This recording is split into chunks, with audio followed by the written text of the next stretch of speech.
দর্শক, এই মুহূর্তে সরাসরি আমরা একটু কাজল বেগমের সাথে কথা বলবো, যিনি এখানের চতুর্থ শ্রেণীর কর্মচারী। তিনি কিন্তু এখানে এই অধ্যক্ষকে 6.5 লাখ টাকা দিয়ে এখানে চতুর্থ শ্রেণীর কর্মচারী হিসেবে নিয়োগ নিয়েছিলেন। আসলে এই বিষয়টা একটু আপনি বলেন তো, যে আপনাকে এখানে যে নিয়োগ দেওয়া হয়েছিল আপনি কত টাকা দিয়েছিলেন, মানে এই বিষয়টা একটু আমাদের জানা। 6.5 লাখ। 6.5 লাখ টাকা? একটু জোরে বলেন কত লাখ টাকা। আমি বলতে পারবো না ভাই। একটু আগে না বললেন যে 6.5 লাখ টাকা দিয়েছেন? আমি ভাই বলতে পারবো না এখন। এখন বললে কি সমস্যা? না, আমি বলতে পারবো না। না, আপনি তো এখনই বললেন যে ছাড়েন, আমি যাব। আমি বলি, আপনি এখন না বলেন যে 6.5 লাখ টাকা দিয়েছেন, কার কাছে দিয়েছেন? প্রিন্সিপাল হুজুরের কাছে। অধ্যক্ষ? কত মাস আগে, কত বছর আগে দিয়েছেন? 5 বছর আগে। 5 বছর আগে। এখন আপনার চাকরি কি এমপিভুক্ত হয়েছে? জি, আলহামদুলিল্লাহ। এই টাকা 6.5 লাখ টাকা কেন দিয়েছেন? এটা তো টাকা দিয়ে তো চাকরি নেওয়া যাবে না। টাকাটা কে চেয়েছিল আপনার কাছে? অধ্যক্ষ মহোদয়। অধ্যক্ষ? দর্শক, সরাসরি কিন্তু আমরা কাজল বেগম চতুর্থ শ্রেণীর কর্মচারী, তার কাছ থেকে কিন্তু শুনেছি। তিনি কিন্তু আমাদেরকে জানিয়েছেন যেখানে যে অধ্যক্ষ রয়েছেন তিনি কিন্তু তার কাছ থেকে চতুর্থ শ্রেণীর নিয়োগ দেওয়ার জন্য কিন্তু তার কাছ থেকে 6 লক্ষ টাকা গ্রহণ করেছিলেন আজ থেকে 5 বছর আগে। দর্শক, জনকণ্ঠ ডিজিটালে সকলকে স্বাগত জানাচ্ছি। আজকের আমরা রয়েছি বরিশাল জেলার বাকেরগঞ্জ উপজেলার গারুরিয়া ইউনিয়নের দেউলি গ্রামে। মূলত আমার পিছনে যে প্রতিষ্ঠানটি দেখতে পাচ্ছেন এটি মূলত দেউলি মোহাম্মদিয়া আলিম মাদ্রাসা, এবং এই মাদ্রাসাটিতে কিন্তু নুরানি থেকে আলিম পর্যন্ত 320 জন শিক্ষার্থী রয়েছে। দর্শক, আপনাদেরকে জানিয়ে রাখি যে 2025 সালে এই মাদ্রাসাটি থেকে কিন্তু আলিম পরীক্ষায় 7 জন শিক্ষার্থী অংশগ্রহণ করেছিল, এবং সেই 7 জন শিক্ষার্থীই কিন্তু অকৃতকার্য হয়েছে। সম্প্রতি সময়ে কিন্তু সেই পরীক্ষার যে রেজাল্ট সেটি কিন্তু বের হয়েছে। এরপর থেকেই কিন্তু এই এলাকায় যে সাধারণ শিক্ষার্থীদের অভিভাবক রয়েছেন তারা কিন্তু অসন্তোষ প্রকাশ করেছে। এটি নিয়ে কিন্তু একটি ক্ষোভের সৃষ্টি হয়েছে, এবং সেটিকে কেন্দ্র করেই কিন্তু আজকের আমরা দেখতে পাচ্ছি যে দেউলি যে মাদ্রাসাটি রয়েছে, এই মাদ্রাসা কিন্তু আজকের এই এলাকার যত শিক্ষার্থী অভিভাবক রয়েছে তারা কিন্তু মাদ্রাসাটিতে এসেছেন, এবং এখানে কিন্তু আজকের একটি সমাবেশের আয়োজন করেছেন। এবং দর্শক, আপনাদেরকে আমরা জানিয়ে রাখি যে এই মাদ্রাসাটির যিনি অধ্যক্ষ রয়েছেন আলী আকবর, তিনি কিন্তু দীর্ঘদিন যাবৎ এই শিক্ষা প্রতিষ্ঠানটি থেকে নানা রকম দুর্নীতি অনিয়ম করে আসছেন। এটি নিয়ে কিন্তু একাধিকবার গণমাধ্যমে সংবাদ প্রকাশও হয়েছে, এবং তার যে স্বেচ্ছাচারিতা সে কারণেই কিন্তু এই মাদ্রাসাটির যে শিক্ষা ব্যবস্থা সেটি কিন্তু ভেঙে পড়ছে, এবং তার যে স্বেচ্ছাচারিতা সে কারণেই কিন্তু এই বছর 7 জন শিক্ষার্থী আলিম পরীক্ষা অংশগ্রহণ করলে 7 জনই কিন্তু অকৃতকার্য হয়েছে। দর্শক, আপনাদেরকে আমরা আরও জানিয়ে রাখি যে এই মাদ্রাসাটিতে কিন্তু এই 7 জন শিক্ষার্থীদের অনুকূলেই কিন্তু এখানে 20 জন শিক্ষক রয়েছে, যে 20 জন শিক্ষক কিন্তু এই শিক্ষার্থীদের পাঠদান পরিচালনা করে আসছিলেন। তাহলে কিন্তু সাধারণ যে শিক্ষার্থী এবং তাদের অভিভাবক তারা কিন্তু এমনটা আমাদেরকে জানিয়েছেন যে এখানে যারা শিক্ষক মণ্ডলী রয়েছেন তাদের যে গাফেলতি এবং তারা যে ধরনের শিক্ষা কার্যক্রম পরিচালনা করে আসছেন, এই কারণে কিন্তু আস্তে আস্তে যে এই শিক্ষা প্রতিষ্ঠানটি এটির কিন্তু শিক্ষা ব্যবস্থা কিন্তু একেবারে ধ্বংসের দ্বার প্রান্তে এসেছে। দর্শক, আমরা সরাসরি আজকের এখানে যারা এলাকার সাধারণ অভিভাবক সদস্য এসেছেন তাদের যে অভিযোগ আমরা তাদের কাছ থেকেই জানবো। দেউলি মোহাম্মদিয়া যে আলিম মাদ্রাসাটি রয়েছে সেখানে কিন্তু এসেছি, এবং এখানে যারা অভিভাবক সদস্য রয়েছেন তাদেরকে নিয়ে কিন্তু আজকের এখানে মাদ্রাসার যিনি অধ্যক্ষ সহ শিক্ষক রয়েছেন তারা কিন্তু আজকের এখানে একটা সমাবেশ ডেকেছেন, এবং সেই সমাবেশ স্থল থেকেই কিন্তু আমরা সরাসরি আপনাদের মাঝে তুলে ধরতে চাই।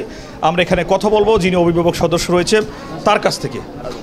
কী জন্য আসছেন এখানে আজকে? আসসালামু আলাইকুম, মোহাম্মদ নাসির খলিফা। এখানে আসছি আলেম পরীক্ষার রেজাল্ট খারাপ করার জন্য। এখানে প্রিন্সিপাল স্যার যে এর দায়িত্ব সে ঠিকমতো পালন করে না, এবং এর কাছে আমি আলেম ফার্স্ট ইয়ার সেকেন্ড ইয়ারে ক্লাস হয় না। আমি তারে বলছি যে আপনি অভিভাবক ডাকেন, ডাইকা যে ছাত্রছাত্রী আসে কি আসে না এটা আপনি তাদের জানান। আমি আইসা অভিযোগ দিছি, সে কথাটা গুরুত্ব দেয় নাই। এরপরে আলেম ফার্স্ট ইয়ারে পরীক্ষা নেয় নাই, এবং সেকেন্ড ইয়ারেও পরীক্ষা নেয় নাই, এবং তারা ঠিকমতো ক্লাস ঠিকমতো করায় না। যে শিক্ষক যে জায়গায় দিয়ে যারা মানে ক্লাস করাইলে ছাত্রছাত্রী ভালো পড়ালেখার মান করবে সেই জায়গায় হারে দেয় না, অন্য একজন দেয়। এরপর যারে যে জায়গায় গার্ডে দরকার হ্যারে সেই জায়গায় গার্ডে দেয় না, আর একজন দেয়। হ্যার খুব সুবিধা মতো হ্যারে জানে যেটা হ্যার সুবিধা হইবে সেইটা করে প্রিন্সিপাল স্যার। না, এটাকে প্রিন্সিপালে যে কইলো যে শিক্ষার্থীরা ঠিকমতো আসে না, ঠিক আছে শিক্ষার্থীরা ঠিকমতো আসে না, কিন্তু প্রিন্সিপালের তো একটা দায়িত্ব আছে শিক্ষার্থীকে উপরে।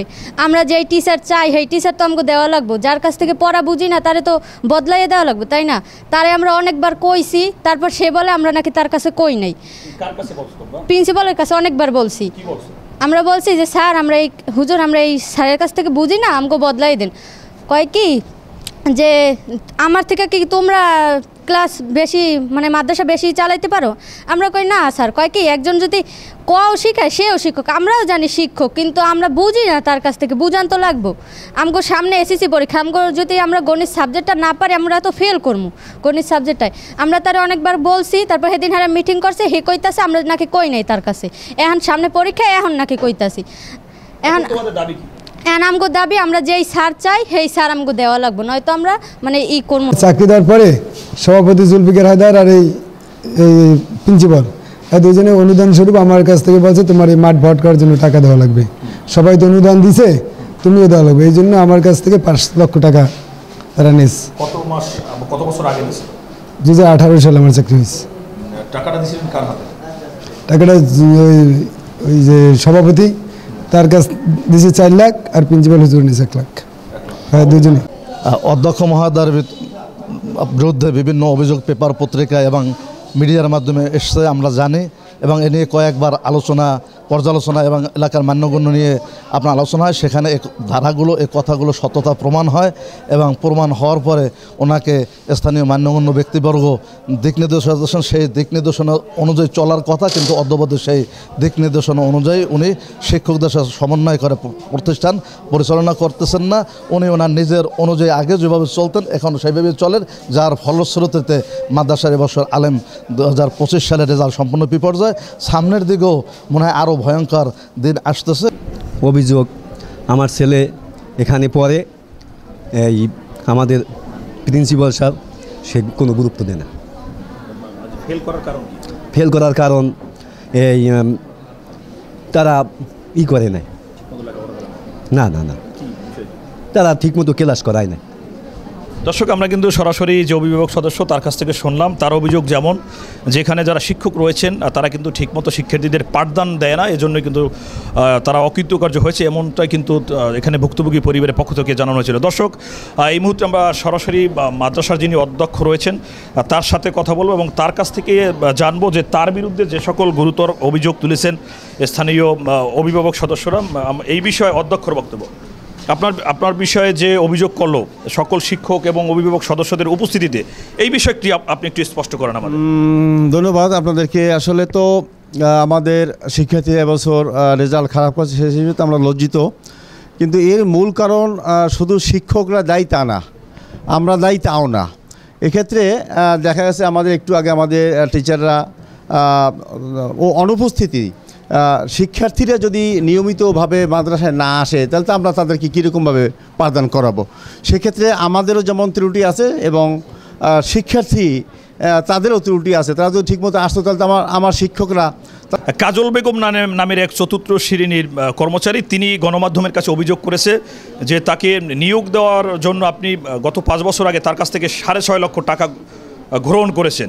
সেই টাকাটি কেন নিয়েছিলেন, এই বিষয়ে একটু আমাদের স্পষ্ট করেন। কাজল বেগমের কাছ থেকে 6.5 লক্ষ টাকা নেওয়া হয় নাই, তার বাবা মাদ্রাসায় দান করছে, সেই টাকা কিছু আছে, সেটা আগের প্রিন্সিপালের আমলে, আমার আমলেও কিছু আছে, তার হিসাব নিকাশ আছে, আমাদের অফিসে তার হিসাব নিকাশ আছে, কোনো ঘুষ বা উৎখোজ এগুলো কিছু নেওয়া হয় নাই। দর্শক, 4র্থ শ্রেণীর কর্মচারী কাজল বেগমকে কিন্তু নিয়োগ দেওয়ার ক্ষেত্রে যে 6.5 লক্ষ টাকা ঘুষ গ্রহণের অভিযোগ উঠেছিল মাদ্রাসা অধ্যক্ষের বিরুদ্ধে, তিনি কিন্তু এক প্রকার স্বীকার করেছেন এবং তিনি কিন্তু জানিয়েছেন যে তার পিতা নাকি এই মাদ্রাসায় টাকা দান করেছেন এবং তার নাকি কিছু হিসাব নিকাশ আছে, এমনটাই কিন্তু মাদ্রাসা যে অধ্যক্ষ তিনি আমাদেরকে জানিয়েছেন। পাশাপাশি এই এলাকার যে শিক্ষক অভিভাবক সদস্য রয়েছেন তারা যে আজকের আমাদের কাছে অভিযোগ করেছেন যে মাদ্রাসার অধ্যক্ষর যে স্বেচ্ছাচারিতা এবং মাদ্রাসার যিনি অধ্যক্ষ রয়েছেন তাদের যে শিক্ষকদের মাদ্রাসায় পাঠদান কার্যক্রম সেটি যে তারা নিয়মিত করেন না, সেই অভিযোগটিও কিন্তু মাদ্রাসার যিনি অধ্যক্ষ তিনি কিন্তু স্বীকার করেছেন এবং তিনি কিন্তু পাল্টাপাল্টি অভিযোগ তুলেছেন যে এখানে যে পরীক্ষায় যে অংশগ্রহণ করা শিক্ষার্থীরা ফেল করেছে সেজন্য কিন্তু শুধু মাদ্রাসার শিক্ষকরাই দায়ী নয়, সেখানে কিন্তু তিনি শিক্ষক অভিভাবক সদস্য এবং শিক্ষকদের প্রতি অভিযোগের তীর ছুঁড়েছেন যে তারা নিয়মিত মাদ্রাসায় আসে না বা নিয়মিত ক্লাসে অংশগ্রহণ করে না। এ কারণেই কিন্তু এই বছর 2025 সালে আলেম পরীক্ষায় অংশগ্রহণ করার পর 7 জন শিক্ষার্থীর 7 জনই অকৃতকার্য হয়েছে। দর্শক, আজকের কিন্তু এই ছিল গারুরিয়া ইউনিয়নের দেউলি মোহাম্মদিয়া আলিম মাদ্রাসার সর্বশেষ। জিয়াউল হক, দৈনিক জনকণ্ঠ।